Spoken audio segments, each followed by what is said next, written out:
Jätkame väikemasinatega ja see väikemasin on ühendatud siia suurem masina külge ehk selle nimi on mullasõel. Milleks see vajalik on see, kaevad suure augu, sul on peal kvaliteetne muld, aga sügavalt tulevad kaasa kivid ja sul on vaja see kvaliteetne muld sealt välja saada. Vaatame, kas me saame sellega hakkama.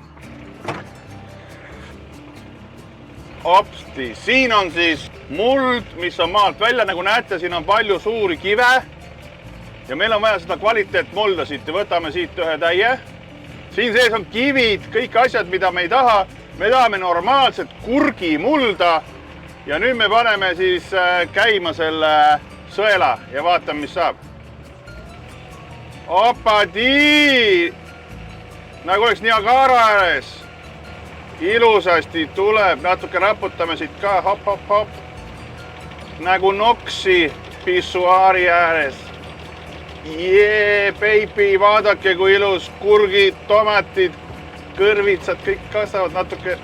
Nii, vaatame. No vaata, hops, mis siin sees on. Võrdle nüüd. Muld, kivid, muld, kivid.